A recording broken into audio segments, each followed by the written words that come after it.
Assalamu alaikum wa rahmatullahi wa barakatuh. Alaikum assalam wa rahmatullah wa barakatuh, man. So, how How you you doing? doing? What do you Alhamdulillah. think about Melbourne?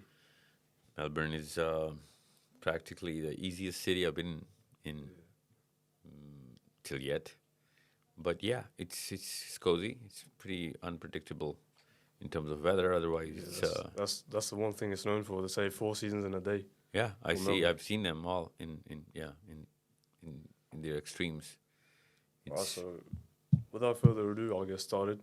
So mhm. first of all, um, for our audience, which is typically Western Muslim youth,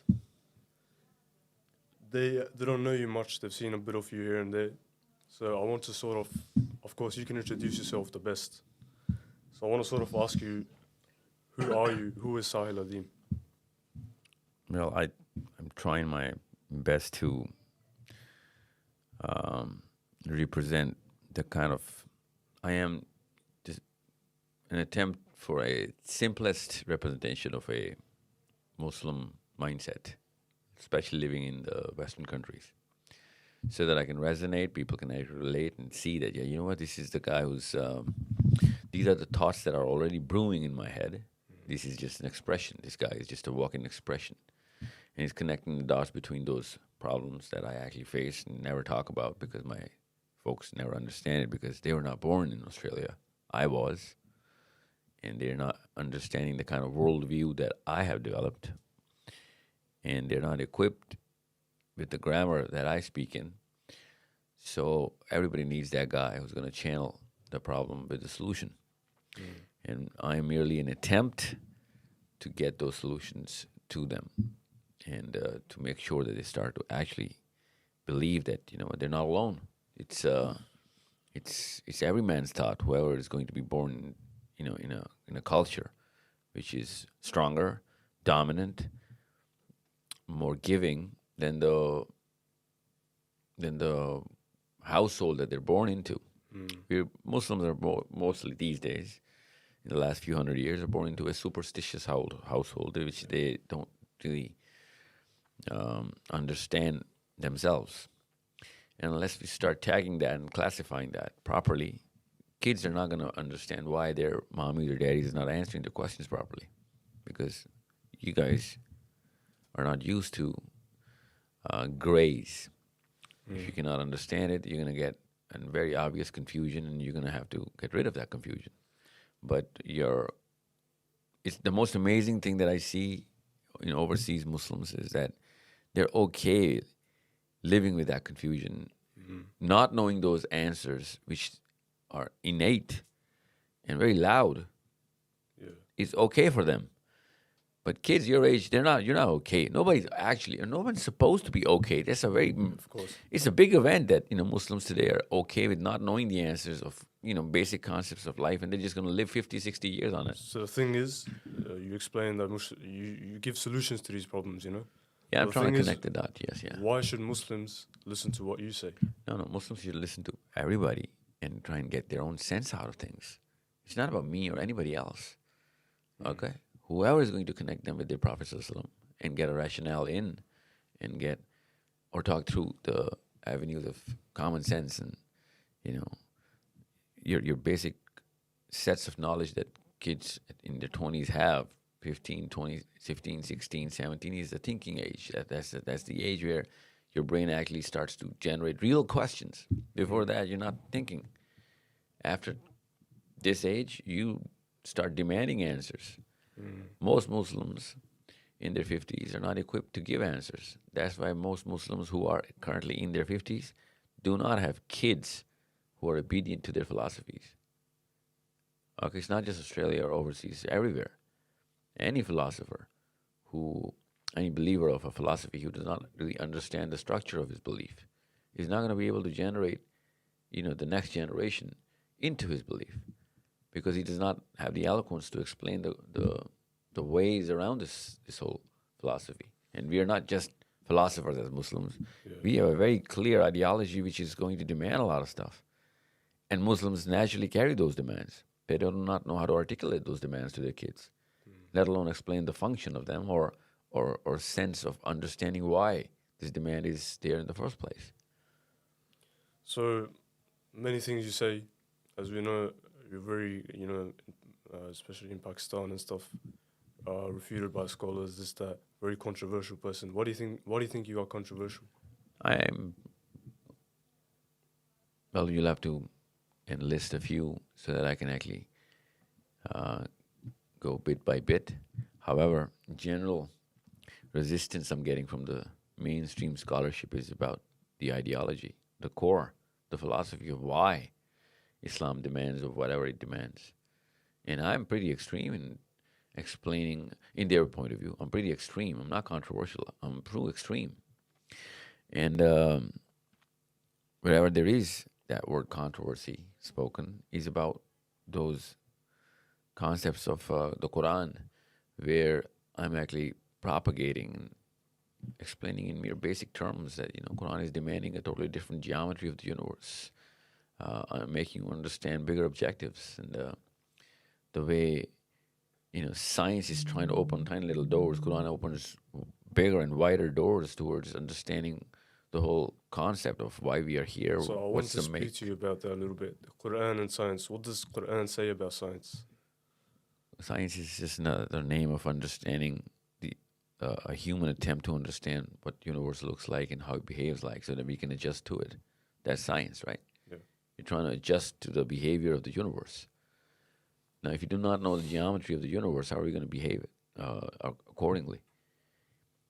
Quran actually explains the literal geometry of the whole seven heavens. Okay, Wow. Science only tries to explain as best it, and most of it is just a calculated conjecture of the cosmic background and the first heaven. They don't call it the first heaven; they call it the entirety of the whole universe. So, okay, here's the thing: if you do not know where you are in, what's the make of this whole universe is, then you're not going to be able to do much about this. Mm. Every single progress that any human being has made has come from the basic concept of understanding the makeup of this whole the world that we're in. It's not just understanding who I am, but where I am and how it all behaves around me. Hence the laws of physics and understanding cosmology and astronomy. Mm. And that changes everything, literally everything. If we have a different definition of the universe, we're a different species altogether. And this is what Muslims are not understanding right now. We cannot bow down to an attempt which is going to be refuted in less than 10 years from science. Mm. And it's okay. They're not claiming that this is what it is. They're saying this is what it is till now. We're going to discover more, and then we'll formulate some other hypothesis. So the Quran is not going to follow a human being's intellect. Quran is going to set it. Quran is going to be oblivious to it, literally. Mm. Okay, Quran is the intellect of the maker of the universe. Okay, of course, a book from the intellect of the maker of the universe. So the Quran mentions the sky a lot. So Surah Mulk, Surah Tariq, it goes to reference again and again about what's up. Yeah. So what does this sort of tell us as Muslims? Well, two things, which is a very good question. First of all, it shows a human being of how infinite his imagination should be. Mm. Okay, and that changes everything. Okay, that actually raises the bar. It actually widens the actual horizon of how we should actually present our own selves to each other. Okay, to the universe. Now, I'm using the expression of philosophy a lot, but understand what I'm trying to get at. Let me give you an example. We would not have invented the airplane if we did not know how the atmosphere works. Okay? Yeah. We would not have actually, and this is the most basic example. Now, keep that in mind while I say this next statement. We would not have been as moral as we are or can be if we do not understand how this universe works around us. Okay? So it's not just about the morality. I just purposely picked that out so that you can understand this is how important it is. And from morality to expansion of our horizon of progress, of how we can actually reach towards bigger and, wider goals of sustaining ourselves as a species. Understanding the value of knowledge becomes way more pivotal. For example, if we did not understand this concept of physics, and we didn't for so long, we were just using so much, we didn't really open the minds towards understanding how this planet behaves. We would not have invented a diaper. Okay. Really? Yeah. This is how simple I'm going to tell you things are. Now, once we understand how this whole structure of the universe behaves, it actually sets the horizon, the scope of human beings, the whole community, the mind of the whole species.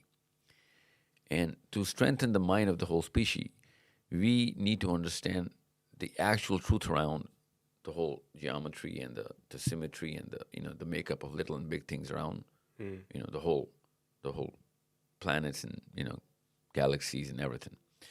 Now, if there is a certain model of progress which says that this is it, whatever you see is what you see, and if you can go there, good enough.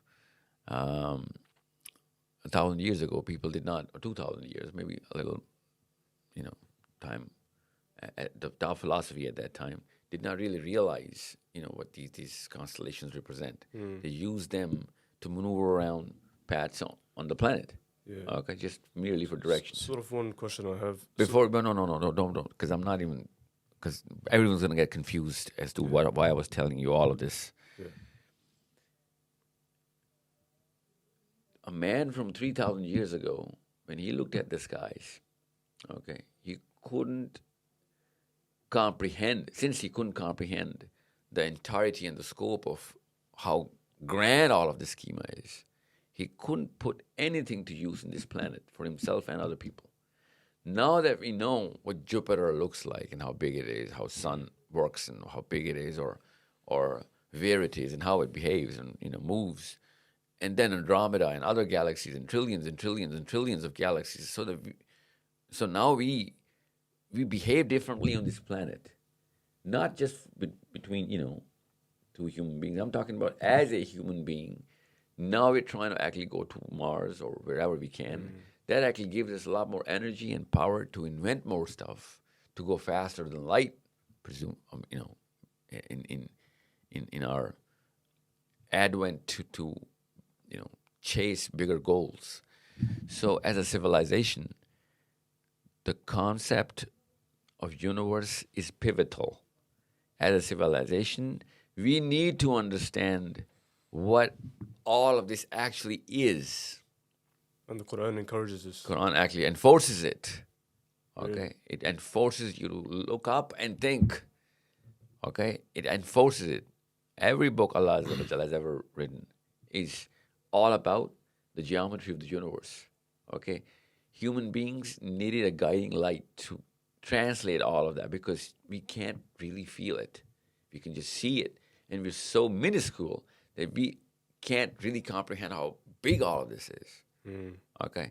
And as soon as we start to do that, all of a sudden our definitions and goals and our definitions of reach changes. Okay? Not just the reach, but understanding what reach should be. And that actually changes the scope of how a human mind behaves. Okay? I mean, I can't even do the math on the difference between a mind of a physicist and a layman behaving towards, the bigger objectives of the species. Okay? So this is as basic as I'm going to make it, but since we're so far away from it, most people are not even going to understand, let alone put it to use of whatever I'm saying right now. So it's a big difference between the intellect and the behavior of a human being who actually understands all of this versus a guy who really, thinks these are just lights, dimming lights, Which, so if this is so apparent in the Quran, we've been given this book for 1400 years. Why have Muslims not sort of taken this as They a had. serious? All of astronomy was invented by Muslims. Really? Yeah, well, not invented, because that's the wrong word, discovered. But the first generation after the Sahabas, the Tabe'ins, they actually used the energy from the Quran to actually, ponder, formulate, translate, understand, comprehend whatever's going on. This is not a luxury. See, most people think this is a luxury because it's got nothing to do with the way we're living in this planet. It is literally dependent on how you look at the universe, okay, of how you're going to behave on this planet as a single human being. It is this is way more important to understand how the universe behaves, the physics of it. It is way more important because the definitions of your own self changes once you understand it. You know what? This is, not, we're not living in water, we're living in air. It changes the way we're going to actually take the next step because it's going to be air dependent. Okay, if we're living in water, we would have had a totally different lifestyle, different definitions of progress, different definitions of literally intellect. Now that we understand this is air, we've broken it up and see, what kind of nitrogen, how much oxygen, okay? We've literally progressed because of the way we perceive things. Okay, and I'm talking to kids, so that's why I'm using this kind of terminology and phrase. So understand how important all of this is. If you do not understand the importance of it, you're not going to chase you're not going to have that surge of going towards the reality of it. You need to understand how important it is. That's the one thing that's taken away from Muslims. The sensitivity of understanding the truth is more important than the truth itself. Okay? Understanding the sensitivity of it. Because this is the only energy to sustain it through generations and generations. Even if I do understand the truth right now, I will not be able to sustain it in the next 3-4 generations. But if I understand the sensitivity of understanding the truth, I'm going to have 100 generations surging towards the truth, and they're going to find their own truth their own way. But if they do not know why it's so important, they're not going to pay heed to it. So you're basically sort of encouraging the Muslim youth to get into sciences, learn from the Quran. Well, science is now a way, but science is too slow. Science is so slow that it's taken us hundreds and hundreds of years to come up with as basics as the periodic table and understanding the relativity of light and matter. What's faster than that then? See, your human mind is faster than that. We've actually densed it up so much. Now, I'm not dissing science here. That is the best attempt we have right now, right? Yeah. But if you compare it with, if I give you a book which is going to have everything in it, okay, about the whole game plan of what this universe is and how it works like, all of a sudden, you're going to be ashamed of physics and biology, right? Because that book is going to tell everything, and then we'll have to autocorrect every single definition, the way we look at laws of motion and the laws of energy. All of a sudden, we will look very dumb to ourselves. Okay? This is what I'm saying the Quran is making us move towards, because it is giving us the bigger geometry of things. All of us, I'm telling you, like an example, if Isaac Newton was a Muslim, not a Christian, he would have had a lot more progress in physics, because he's actually putting all of this progress in the Bible. Because the Bible has less astronomy, less cosmology, okay, less astrophysics in there. The Quran has so much. And we're not using it. If you're not using it because, it's tabooed out of us. It's literally tabooed out of us. What do you think the scholars, or basically the Muslim community, sort of look down upon astronomy from Islamic perspective and sciences? What do you think that is? I don't it's know. not encouraged that much. Why do you think that is? No, I don't know if they look down upon astronomy or not, but see, Muslims have gone through a lot of problems. And if your house is on fire, literally, you're not talking about the college degree of your eldest son at that point. You're going to try and put out the fire. So I understand why Muslims actually didn't behave the way they should have behaved towards the education of all of as an ummah. We're not educated. We're not exposed. We're not. But the cause is not the kind of economic or financial problems or political problems we went through. The cause is the lack of the understanding of the way humans behave. We actually took our system for granted. We had a singular center, singular system, for 1,200 years. And instead of gaining energy from it, instead of understanding how it is actually helping us progress, pushing us towards more intellect and acumen and a bigger and better sense of all of this, we took that whole system for granted. And as soon as that system went, now all of us are behaving as, there's a certain critical panic that every individual Muslim is going through. We're reacting towards the situations. We're not creating any situation. We're just, and that is because we lost our center. Any and every civilization requires a single center which actually takes care of most of, the needs of the individual. Okay? That's the job of creating a center. That's everybody. That's why every civilization has a single center. How do we bring that center back? Yeah, I'll tell you. We'll get to that. But that's not your first question. The first question is, why are we so evasive from sciences? So now that we have bigger problems, well, not bigger, but more visible problems, which are not going to be solved through science, like lack of morality, lack of financial capability as a community, lack of resources. And that's common sense to actually get those first. If I can't, if I can't feed my kids, I'm not going to talk about their education. So this is what the problem is, and that's a political side of things. So that's the cause. If we have, Abu Hanifa once said, Adamul Khilafa Umul Khabais, that if you take the center out, then every disease is going to come in, because that's the mother of all disease, of not having a center. Because then there's not going to be education, morality, there's not going to be law and regulation, processes and systems. And now that it's, that's why do you think your father came to Australia? To chase a system. Yeah. Okay? He was inspired by the system. You need to understand how That's true, yeah. Yeah. And everybody goes from no system to a system. That's a natural need, so that the system can take care of most of my needs, and I can take care of my children's needs.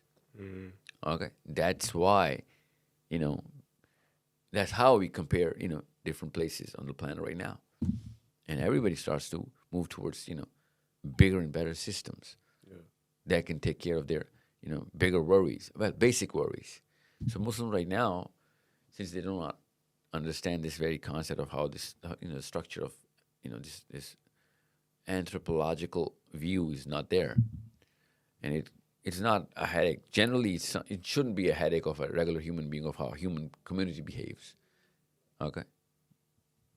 It shouldn't be. Yeah. Because that's the job of the governors, right? Yeah. But now, as you and me, as individuals, we need to understand how human beings behave, because we do not have the governance. We do not have anybody who's going to take care of all of those bigger matters. Okay? And since that's not there, it's become a headache of every single one of us. That's the problem I'm trying to solve. That's a bigger problem. Most of your questions are going to come from that problem. I'm going to tell you, I haven't read all of your questions. Yeah. But most of the questions of most of the Muslims only have one answer. If we do not have a single center, you're going to have these kind of questions, because these questions are coming from problems because of the lack of governance. It's perfect, because I was about to talk about the main issue that's going around media right now, which is the Palestine issue. And I think the problem is the same.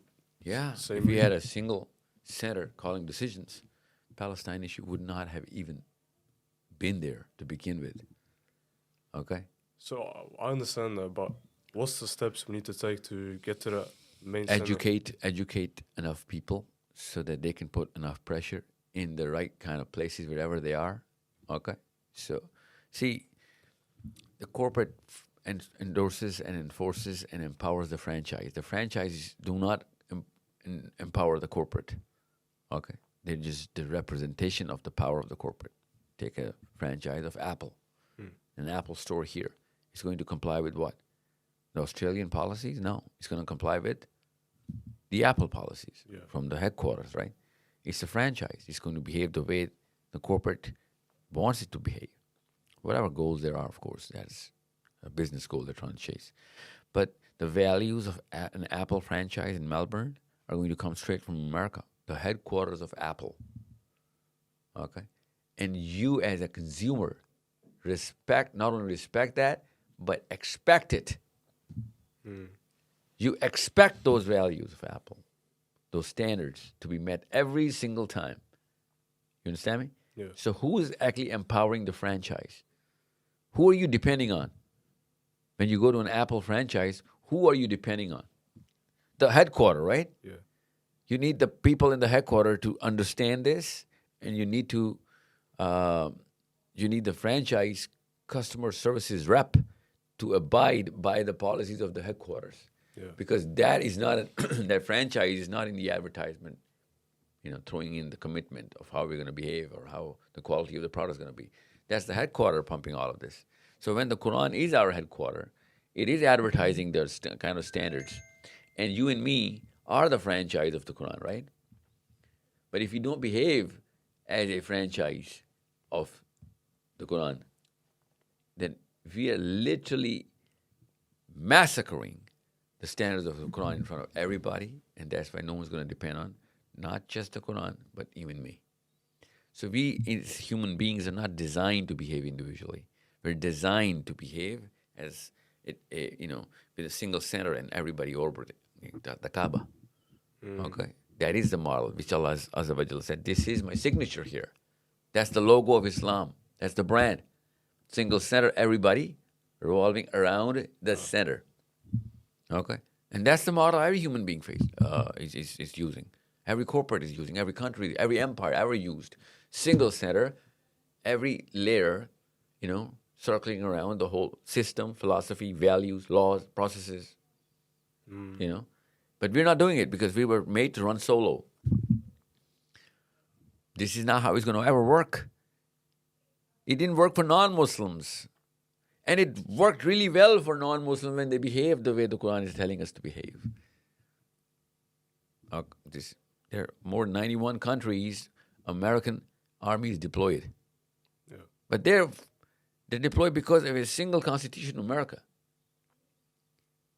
That gives them the power in wherever African countries or Asian countries, wherever they are.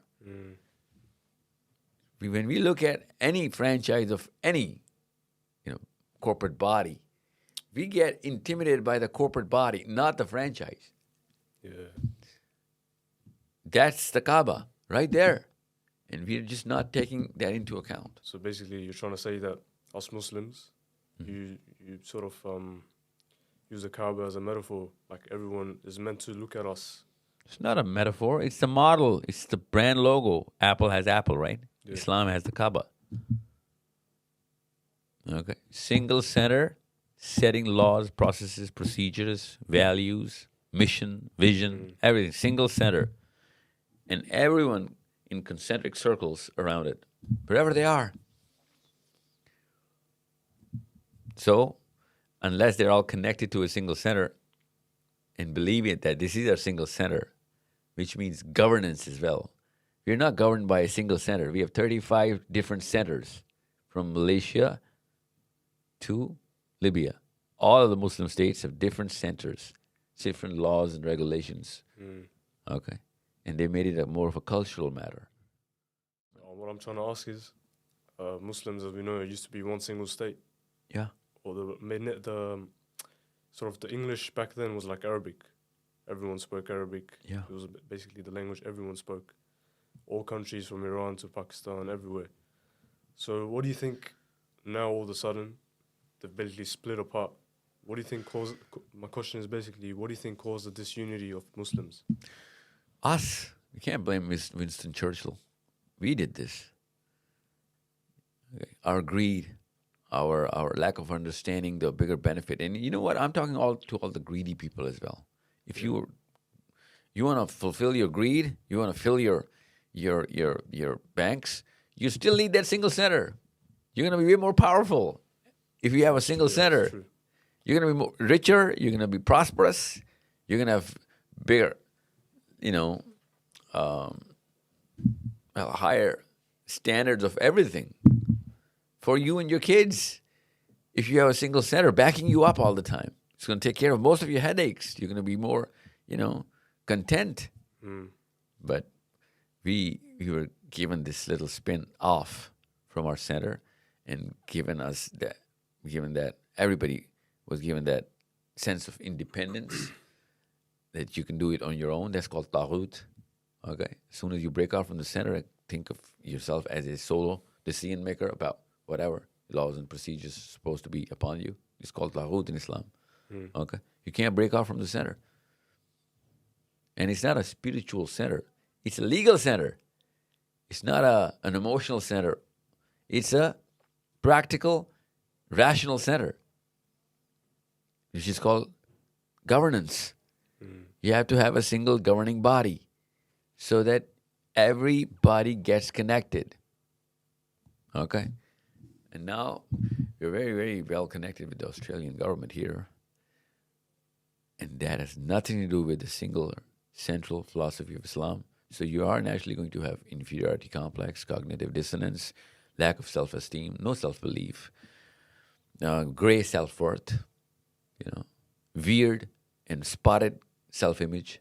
All of this is a problem that you're actually going to face. Because of not having a single... You have two centers. If you have two centers, you're doomed. You're personally shattered. That's why shirk, that's why taghut are such big problems in Islam. Biggest ever. Nothing else comes close to them. Because you're nobody then. Do you think this is the main problem Muslims in Western countries are facing today? Muslims anywhere are facing today. Muslims in Muslim countries don't have Muslim centers. Pakistanis do not have a Muslim government. They have a Muslimish, Muslim-looking, but not an Islamic government.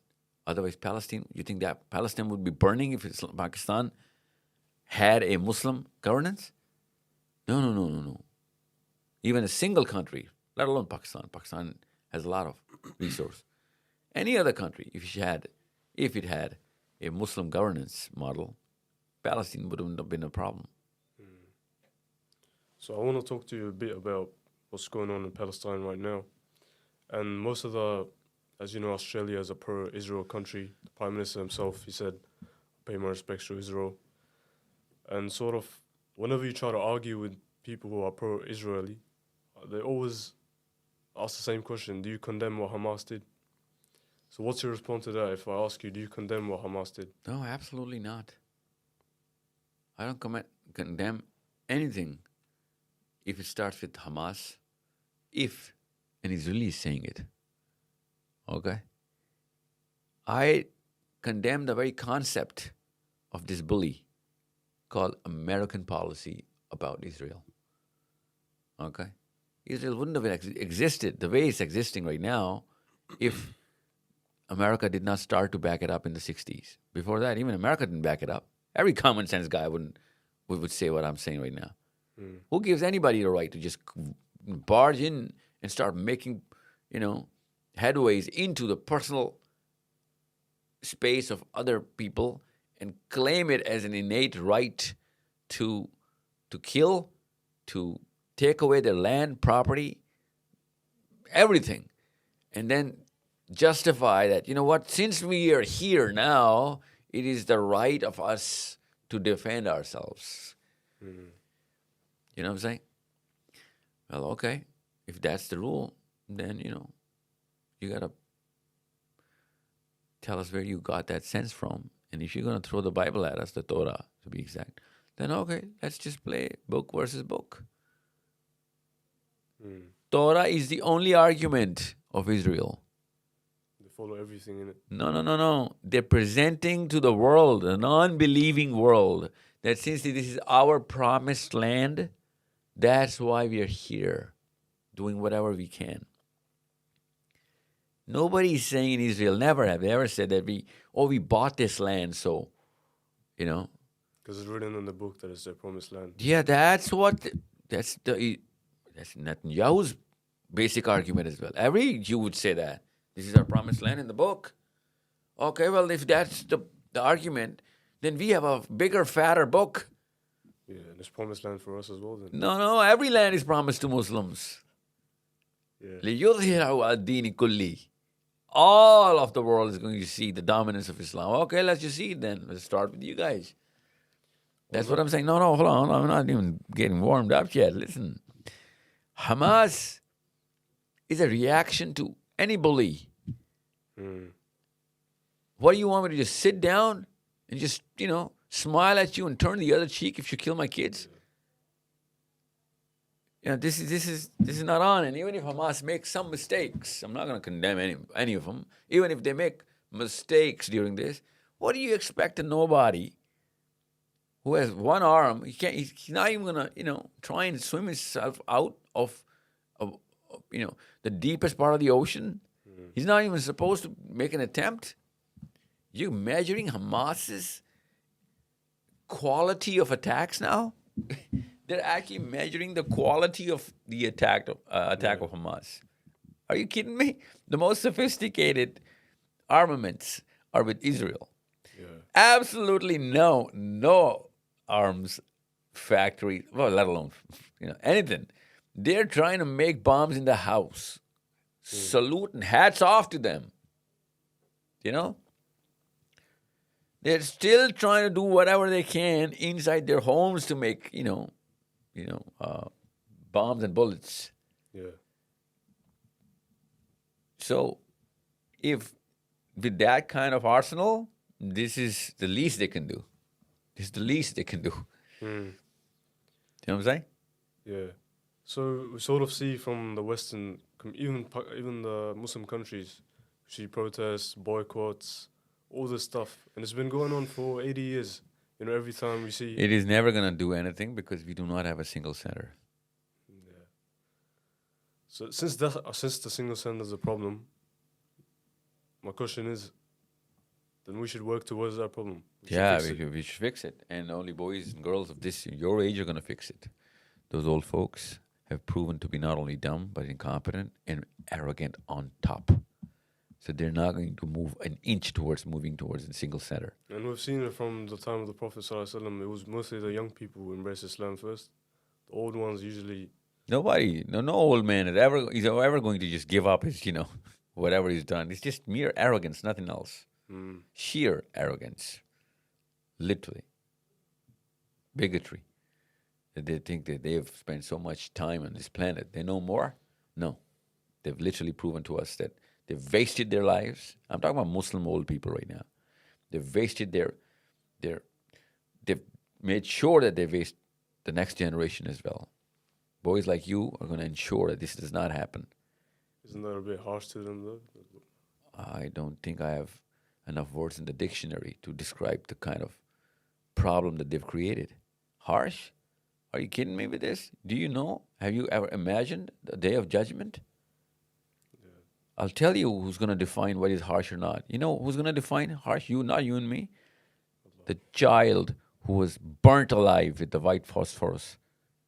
That's going to define what is harsh or not, to be described as a disease that brews inside your heart right now. We're incompetent, impotent. We are terrified, timid. We are castrated Muslims. Harsh? There are no words in the dictionary to decide to define the level of problem that we actually are carrying in our as individuals and as people. So be harsher towards ashidda'u 'ala al-kuffari wa ruhama'u bainahum. That's the order, that you have to be as strict as you can be for the non-believer if he is committing whatever Israel is committing. And we're talking about Hamas here. Yeah. Can you believe we're talking about Hamas when and most Muslims, when they talk about Hamas, they did something wrong, I want to change my planet and species, that this is what a human being is going to stoop down to. For 70 years, Hamas can't even do in 700 years what Israel does in 1 day. And still we have the guts to compare this, these little apples of Hamas with the tanks of Israel. We're comparing apples and tanks. Literally, they're throwing apples. Not metaphorically. Literally, that's all they're left with. Yeah, it's true. You're comparing apples with tanks? That's true. So sort of, I was talking about protests, this, that. And then you got some Muslims on the other side, they say, we're going to wait for Imam Mahdi. So what is your response to them? That is the biggest disease a Muslim boy can have if he says, all I'm doing is waiting for Imam Mahdi. Imam Mahdi, you better understand that you're the first person Imam Mahdi is going to come and butcher alive.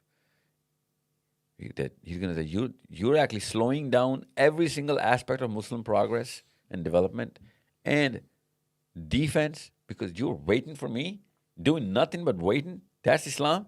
Waiting for Imam Mahdi's? What kind of Islam is this? What kind of human being are you that, you're not going to do anything because you're waiting for some guy to come and help you? Imam Mahdi is not going to take you in your army if you were sitting around doing nothing waiting for him. He's going to pick a guy with a resume. Okay? Anybody who wants to do anything serious picks out his team of individuals with resumes. This is not a resume. You know what? Sahil Adeem, major achievement, waiting for Imam Mahdi. Imagine that. Yeah. That's the cancer. This is why I'm saying I can't even begin to be harsh with these old folks. These are the dumbest generations in the last 2-3 generations. Dumbest human beings I've ever seen. You know which one I'm talking about? The Muslim generations. They've done nothing but harm to Islam and our akhirah. Literally, they've literally made sure that we don't even smell, the airs of heaven. So you were talking about, we can't just sit and wait for Imam Mahdi to come. We have to do something else. You are the Imam Mahdis. You boys, you girls of your age, you are the Imam Mahdis, okay? You guys need to understand how important these statements are. You are the Imam Mahdis. So let's say there's a Muslim youth in Western nation, America, UK, whatever, or even in a Muslim country, and they're ready to give it all for Islam. They're ready to give everything, their money, the time, everything. They're just ready, but they just don't know the path. What should they do? Should they? It's all going to go to waste. What steps would you give them? All Muslims should work towards wherever they're from. For example, I'm from Pakistan. I have to declare in my own mind first that Pakistan, in my mind, envision it, that Pakistan is going to be the next center of Islam. Okay? If I envision that Libya is going to be, I'm not going to be able to do much about it. Okay? To understand that if you cannot conquer your own house, how are you going to conquer the world? So all of us, as I'm talking about Pakistanis or all Muslims, wherever they're from, determine the necessary force so that we can convert Pakistan into the center of Islam. We as Pakistanis have a handicap. We made the country in the name of making it the center of Islam. Yeah. We literally declared it that whoever is a Muslim is a citizen of Pakistan. Yeah. Okay. And if Pakistanis cannot do it, I'm sorry. People in, other countries, they don't even know. And they have 2 extra steps to take. We've already taken those steps. Gathered everybody up, announced it to the world, made sure that it actually happens. It's the toughest step. Then we ruin it all, in a downward spiral, giving it to good-looking people or good-sounding people who had nothing to do with Islam. They never said they're going to be taking care of, the Islamic side of things. They actually were repulsed by Islam. We, in our own inferiority complexes, made sure that people from Liaqat Ali Khan to Yahya Khan and Musharraf and Imran Khan, all of these people come in and take the throne, even though they never, ever said that they're going to do it the Islamic way. They're going to make it a center of Islam. No, they never said that. Let's say for the people, because of our audience, we'll say this for the people here. What should they do? Three things, 4 things, but one thing Australia is going to take care of it anyway. Your moral capital is coming from moral values of the West, which is okay. They had a system, and system binds people together, and if everybody's bound together in a tighter string of law, then morality, grows naturally. Morality does not grow individually. Morality grows as groups. Yeah. Okay? We behave with each other under certain laws, and our moral fiber, strengthens. So saying Muslims should be together. Yeah, of course, that's primary. But since Australia had a law, the Western value system was Commonwealth. Victoria did most of the work. Now, every Australian is morally better Muslims than Muslims of Pakistan or India. Yeah. You come in here, you spend a day here, you're going to find out. Yeah. They're morally behaving way more, they're way better in their behavior than Muslims in the dominant countries of Islam. Okay, where Islam is dominant, like Pakistan or Bangladesh or Afghanistan. So, how does that work? It works it's a simple, understanding of how human beings come together. Yeah. Morality is innate. It's a demand of every human being. So we're all tightly knit together. We're going to behave morally because that comes from within. And it's a natural demand. It's based on fairness and empathy. Yeah. Do you see empathy in Muslim-dominated areas? No. You see empathy in Western-dominated. That's where they start from. The word empathy is literally. I'm not being sarcastic here. This is not a metaphor. Muslims have never used this word empathy in Muslim-dominated countries like Pakistan, Bangladesh, India. They don't even know this word exists. Even though the Prophet ﷺ was most empathetic. Yeah. You have to understand how this problem is. There is no word of empathy in Urdu. You know that? They didn't even come up with the word of empathy in Urdu. The most basic reason of why Western civilizations are prospering as, great human beings with each other, whatever. I'm talking about, your basic dealings with each other. So, you're a regular guy on the street, working in the office, coming home every day, driving around, making sure he doesn't break any law. This is all based on empathy.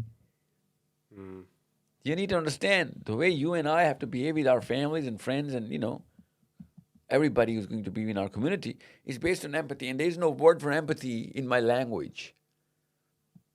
Do you think I'm going to be trained on creating systems? Yeah. No. So who's going to train me? Wherever this word is, practiced daily with a sense of justice that if I don't, I need to be punished. It is a demand of empathy that I better be punished because I need the other guy to be punished if he breaks that law. You understand me? Yeah. So you take the moral capital from Australia, man. And then you take another thing from Australia, the financial capital. Okay? Your moral capital and the financial capital should come from the Western systems. Okay? And then your political capital can be taken from Australia as well, even though Australia is practically a nobody in the bigger game. Yeah. But it's way bigger than Pakistan. So learn how to do all of this, create influence, become a lot more eloquent in the way you understand this world. Your world view should be way better and well constructed. In Melbourne, how do you make that world you read, better? you understand Read how what? the political science of how things are working, the systems, what's going on around the American side and the Chinese side and the Russian side, and how human beings are behaving around this. Okay? In Pakistan, you don't even get real news. You don't even have books to read all of this. Yeah. Do you have some book recommendations for the youth here? Yeah, first of all, for Muslims, for Muslim youth, I need them to start with Sira. That is the finest book on political science. Yeah. Okay, get the stencil in. Then you're going to measure any other, philosophy or technology or technique or behavior. Our stencil is our prophet. We have to go through political science as a subject and start chapter 1, Siratun Nabi Sallallahu Alaihi Wasallam. Okay? So what book do you recommend in the Sirah? Well, there's no one book on Sirah. Sirah is as a history of the Prophet. Just as a starter, would Start you with get as much as you can, as much content as you can, because every writer has certain limitations of time and wherever he's writing from. So the more writers you're going to read, the more understanding you're going to have of how to understand the psychology and the philosophy of the Prophet ﷺ around little and big things. So you recommend the Seerah. Is there any other books you would like to recommend?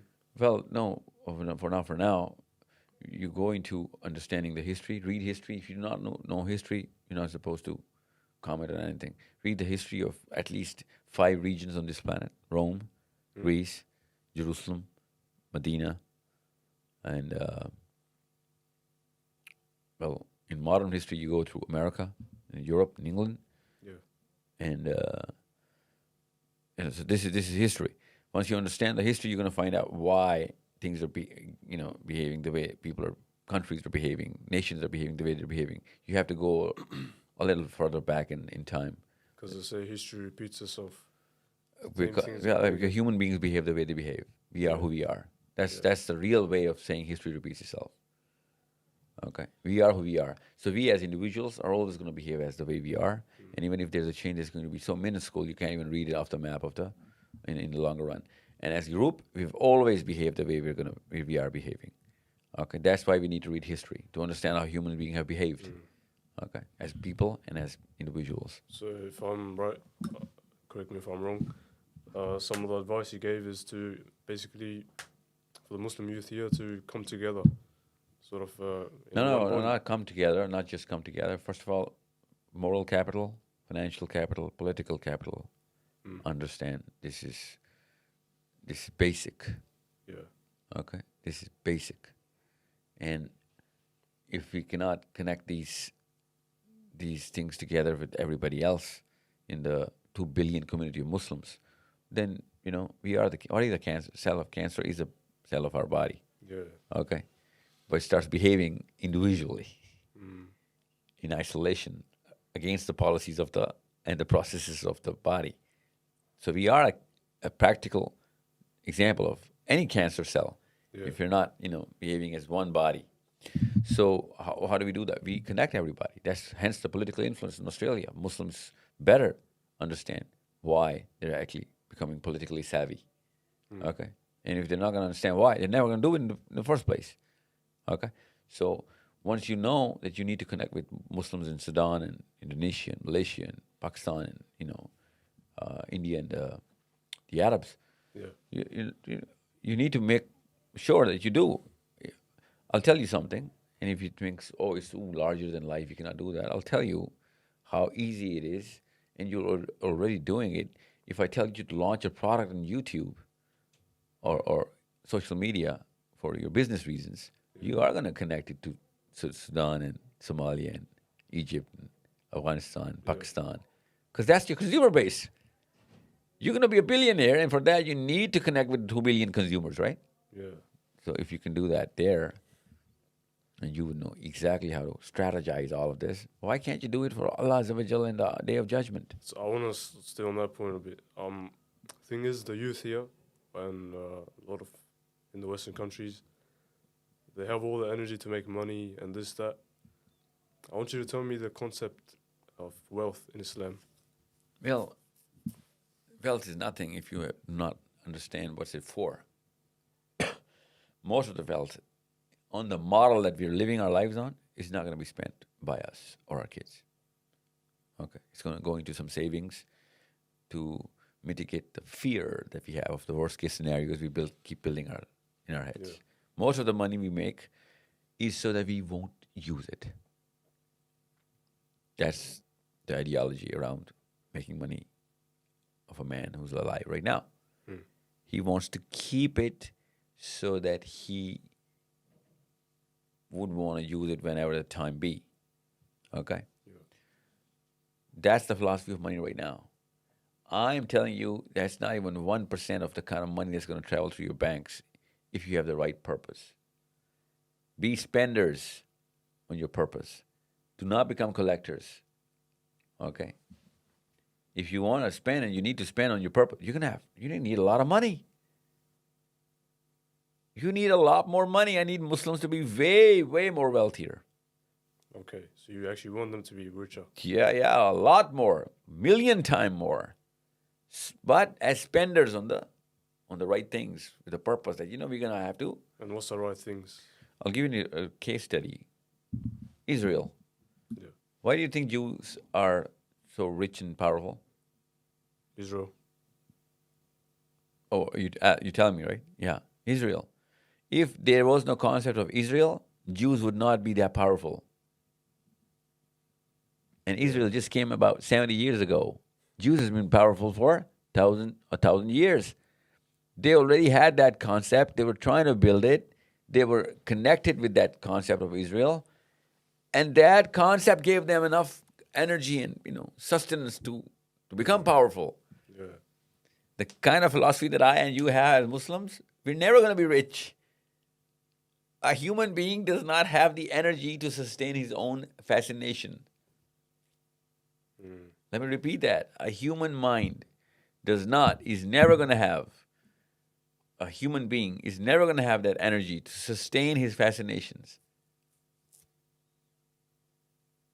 So he's never going to be rich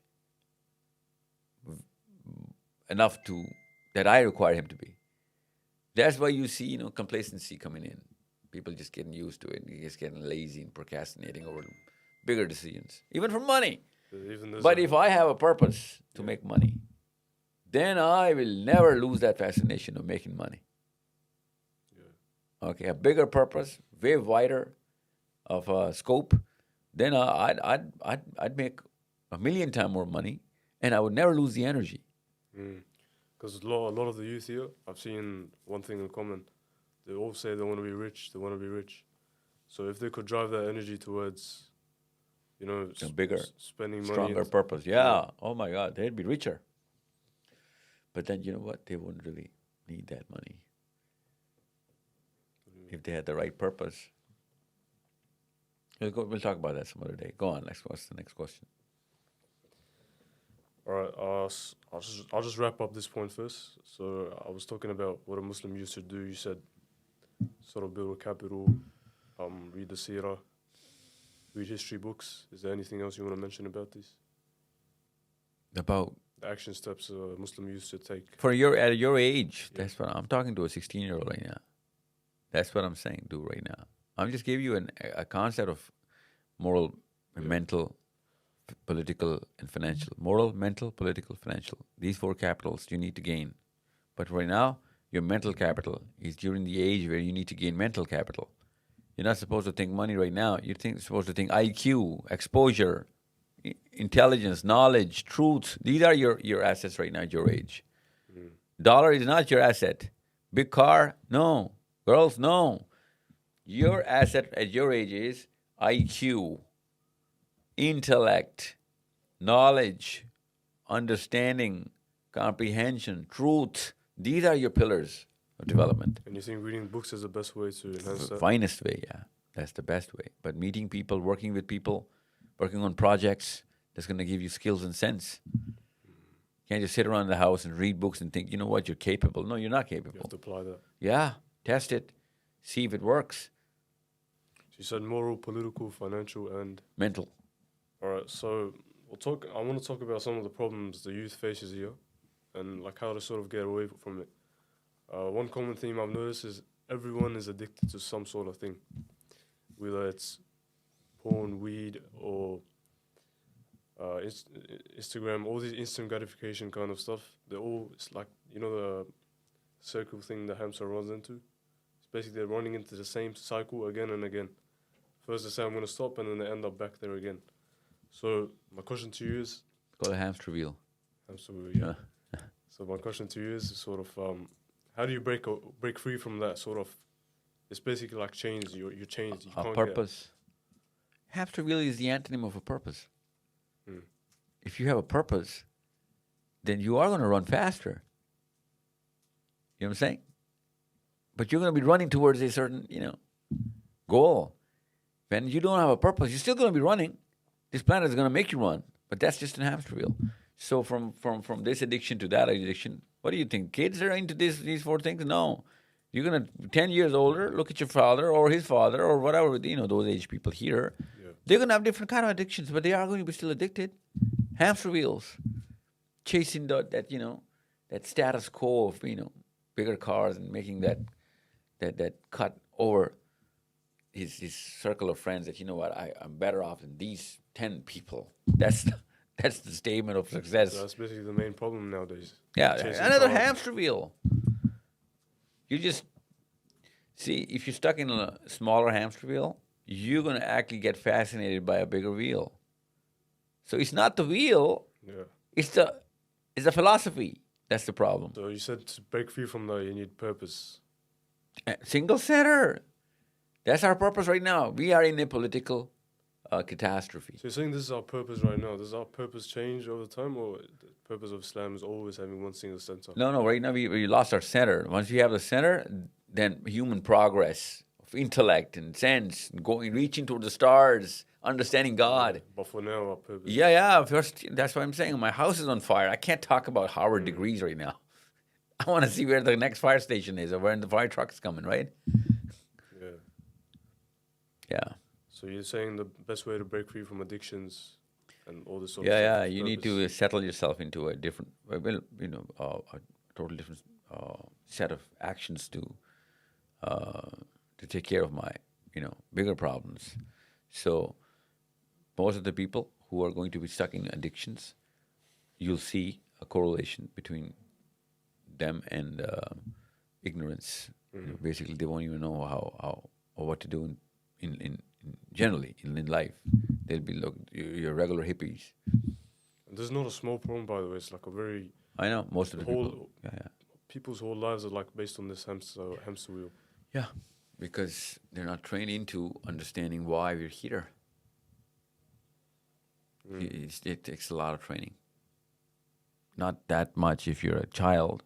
It takes a lot if you're 40 plus. Yeah. At your age, it's pretty easy. You understand because you're emotionally, experiencing the whole planet. Once you're really told, trained, and settled into that, there's a purpose of life. You can't just die an ordinary man who did nothing except, he take care of himself or his family. That's not by Islam. That's not a job of a Muslim. What do you think causes sadness and depression, especially here? It's very Depression is a gift. Okay. really. Yeah, it is a gift. It is the voice of the inside telling you that you need a bigger philosophy, man. You need a purpose. Same thing. Yeah, same thing. Depression is a symptom of your body telling you that you didn't figure it out yet, man. Why aren't you figuring out the core of the first job, the bigger job, the biggest job? If you cannot understand that, then you're gonna try and do whatever you can, and then you're gonna end up in depression. So another thing is, sort of people my age, 16 to 25, should they basically, how can they manage school, this, that? Should they like put themselves into everything, or should they like lay back a little bit? What sort of I'll your give you an advice? example. In the Cold War, Russians came up with this Yeah. philosophy of Mother Russia, and they have to say Mother Russia, and build it up. Every school curriculum was designed around it. Every parenting model was designed around it. So they had a purpose of going to school, not for themselves, but as a community, right? For the whole country, for Mother Russia. Where do you think came up with this concept of Mother Russia? Who came up with this? Who came up with this Akhand Bharat concept? Who came up with this Israeli Zionist concept? The Macedonian Greek concept? The Victorian English concept? One center, everybody. Who came up with this? See, why do humans actually behave the way they behave? They behave for creating a single center, and we call it imperialism now, okay? To dominate everybody under your laws and your rules and your regulations. That's innate. Human beings are designed to live in a community. And for that community to have equal and fairness across the board, we need a single body deciding all of this. Okay? I had another question. Since we can see divorce rates are going through the roof and dating is increasing in the modern day, so why do you think that is, and what can we do to sort of fix it up? Divorce? Did you say divorce rate? Yeah. Oh. Just relationships in general, you know? Well, generally we are we're in such a high level of dopamine addiction. Yeah. It's made us selfish. If I just said selfish, it would have been a philosophical answer. Now put dopamine in. It's an answer with a solution. Okay?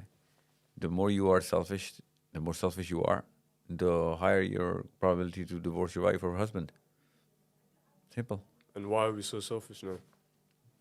Because we're trained into believing, that's what I'm saying, that I am independently going to decide and that everything is for me and I want everything. Okay, all I need is everything.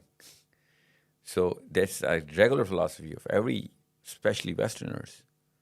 Okay, they call it liberation and the American dream and whatever. You need to understand that it's causing a lot more deterrence in the individual psychology of the rest of the planet. And I'm not blaming just America. Every mother and father of Pakistan is actually doing literally way better job of making sure their kids are living the American dream than George Washington himself. So it's not the American dream. It's a concept, a twisted concept of, liberating human beings from even morality, even, your social requirements of living in a community. That's why you see isolation as men, not just as couples, not as relatives, not as fathers or mothers. As regular men and women, we have, been isolated because of the fumes of capitalism does not allow anybody else to breathe other than myself around my areas or wherever I deem is my space. When we see the Muslim youth sort of, developing the join gangs and they're trying to, whenever they hear the name of Islam, to sort of say, I'm going to see you later when I grow up and this, that. The sort of, there's dislike for Islam from the youth that I've seen. I would dislike the kind of Islam these folks have given me. It has no solutions. Not as an individual, not as a community, as a group. And Muslim youth, whoever goes into gangs and whatever, those boys, they're trying to chase pride, a sense of pride. When you do not have a single community, how are you going to define or give pride to your kids? You know what I'm saying? So it is a natural reaction that these kids are going to actually, chase these sort of avenues. Of course, they're wrong, and of course, they're perverted, they're twisted, they're mutated. That's the worst a human being can do. Try and join gangs and try and do whatever they can just to bully themselves into life. That's as low as that's the bottom of the barrel. But how did and why did it happen? They never got the identity. If you do not have a single center, you do not have identities. There is no identity called Pakistan or Indian or Bengali Muslim. Okay? This is not an identity. A Muslim is a Muslim regardless of whether he's born in America, Canada, Antarctica, or the Bering Sea. He's a Muslim because he's connected to the center. His laws come from there. His rights and wrongs come from there. His morality comes. His definition of progress comes from there. Yeah. Okay? What else do you think identity is?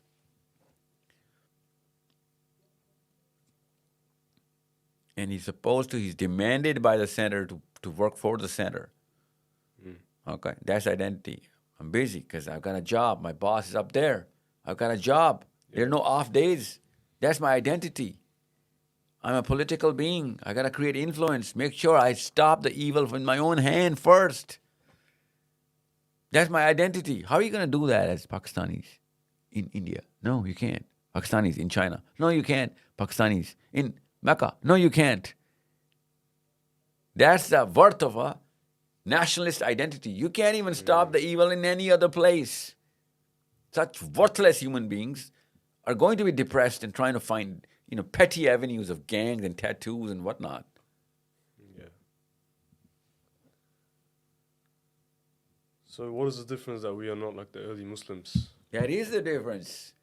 We had a single center with Muhammad sallallahu alaihi wasallam himself defining that center, being in that center, torching everything with the light of, the Quran. Every single thing. How do you make a single center now that we have so many sects? You got Shia, Sunni, Hanbali, So many different things now. That's one of the And many. now you got nationalism as well, so it's even worse. Yeah, and it's going to be a lot more now. Gender identity is going to be different as well. Everything is going to be scattered, you know, at individual group level. Yeah. Hence, the bigger need of mental capital first. You're going to argue yourself into it. Somebody has argued us out of it. You need to argue yourself into it. Okay, people want a sensible argument. You better put weight into your arguments. That's your influence. How do you think they got us out of it? They argued people out of it. They didn't force us out of it. Somebody gave the concept of, this nation state and all of that. Commonwealth is a bigger concept than Australia or England combined. A Commonwealth is a single center. You see, Australia cannot prosper without Commonwealth, nor England, nor anybody else. Why do you think they didn't change the laws in Australia? Why didn't they change the English laws? It was a sensible thing to do. That's what I'm saying. Create the sense now. Express the sense. Okay? I have a question for myself, because this is doubting me a little bit. Go on. We see Muslims struggling around the world. China, Kashmir, Palestine. My question is, if God is so merciful and Rahman Rahim, why is He allowing this to happen? Allowing death to happen? Muslims, yeah. Muslims.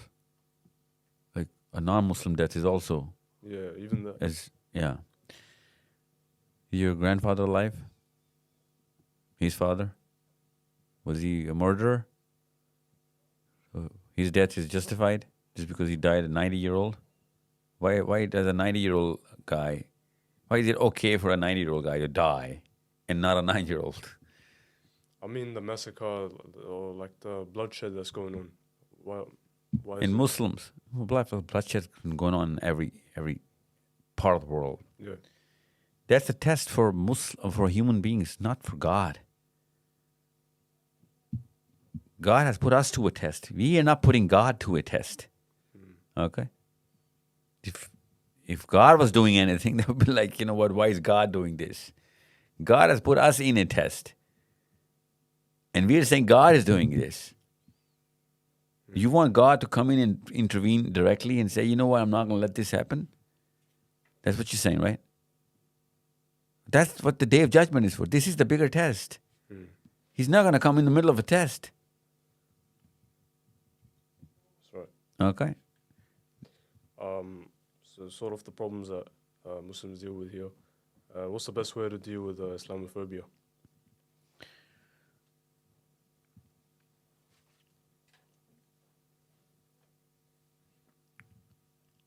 Rational argumentation.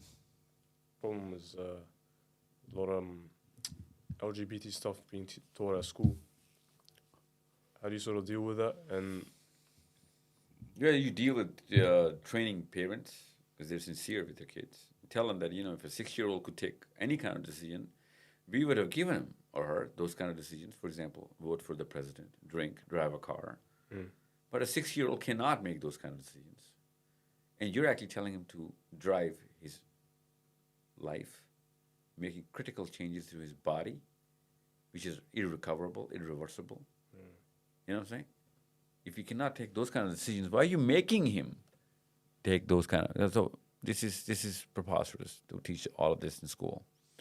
You can teach them in university and colleges, and by that time you will be literally argued out of campuses as whoever is going to put an argument there. But unless you teach kids any kind of philosophy, any kind of change, any kind of definition, any kind of value, if you're starting with kids, it's going to be long-lasting, deeper in impact, bigger in repercussions, good or bad. So if you're putting all of this in school, then you're, making sure that catastrophe is upon us. Making sure of it. It's not by a fluke that they went to schools. It's not by fluke. It is done by design. You want Islam to be in schools, right? The church wants Christianity to be in school. Why? Because we believe that it is right. So we want those values to be in kids so that they can grow into it. So anything goes into school, there's a belief system behind this. So when they went into this LGBT, went into schools, I was like, okay, you know what? Now there's a belief system behind this. Do you get that? So so that means there's a big body of think tanks running all of this. With a lot of politics.